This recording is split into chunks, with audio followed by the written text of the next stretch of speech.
Hey everybody, how's it going? Gary's Photo here, and today I'm just going to show you quickly my drone light painting setup for my abandoned project that I've been working on recently. So first of all, obviously you're going to need a drone and also a set of Lume Cubes, which are really convenient because they come with these special attachments that attach to the drone specifically. They're molded just for the drone, so you can get them for the Phantom 4 and you can also get them for the Mavic Pro. The Lume Cubes then screw on and they have these adjustment plates so you can tighten them properly. I like to have them at a 45-degree angle because as I fly up and down, obviously the drone is going to leave trails on the house or the subject that you're painting. So if you have them at a 45-degree angle, when it comes to getting rid of them in Photoshop, everything that's below the drone is painted and the trail stays above what you've painted, so it doesn't really inhibit on the photograph that much. So when I'm shooting with the lights, these are the Lume Cube 2.0s. The Lume Cube ones work just as well. I put diffusers on because the lights can be a little bit too intense. They have a setting of 1 to 10. Usually I use like 7, depending on the size of the object and whatever, but usually it's around 7. And you simply just hold it, it turns on, and you press it 6 times and it brings up the light intensity, and you can also press it down to bring down the light intensity. And you just play around it, you know, like it's like light painting is always trial and error. Luckily I have my method down pretty well, but in the beginning it takes time, you know, and just keep trying and eventually you'll find the settings that you like and things like that. So for my settings, I shoot the photograph in 2 sections. Firstly, I always focus on my sky first because that's always changing. The Milky Way or the stars are always moving, clouds can roll in at any time. So I like to get that out of the way first. My settings are usually f1.8, 10 seconds, ISO 4000. You can play around with it, but that's usually my sweet spot.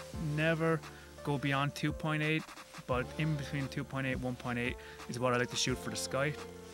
Then when I finish shooting the sky, I take my focus onto the house. And because of the lighting system that I use, I'm able to like completely change how I shoot while light painting. So I shoot a 20-second exposure, f8, ISO 100, and when you do that, you're getting these crisp, clean photographs that you can mesh together and get a super sharp foreground. So what happens is when I take off, I go to the house or my subject and I'll just fly in a grid, like slowly coming down. I'll have my camera on continuous shutter and slowly coming down, across, back up, or whatever way you feel comfortable. Now at night time it can be difficult to see what you're shooting, especially looking at the screen on the camera on your phone. So with the drone, so what you want to do is open everything up on the camera. Go 8-second shutter, 12,500 ISO, f2.8, and then the Lume Cubes are so bright that when you look at the display on your phone as you're controlling the drone, you can actually see the house or the foreground or whatever. You can like point your gimbal up and down so you can see whether you're going to hit something, or if you come down, if you're traversing down the house, if there's anything beneath you. So it's a really good way of seeing and flying safely. So right now, before it gets too dark, I'm going to take you guys in to the scene and we're going to paint the house with the drone. I'll record it with my camera, so it'll give you an idea of my approach and how I do it and how I work the scene with the lights. And so yeah, let's get to it. Okay, so now we're at the house. It's actually a really beautiful house. I'm just going to show you how I go through my grid. And it's pretty straightforward, but just like when you're doing this, if you choose to take on a project like this, make sure you get permission from the landowners if you can.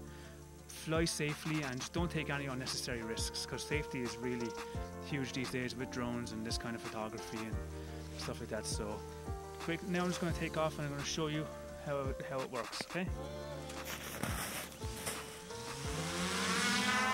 As I said, when you're using it, you're going to leave your camera shooting continuously. You don't have to worry about what's going on with your camera.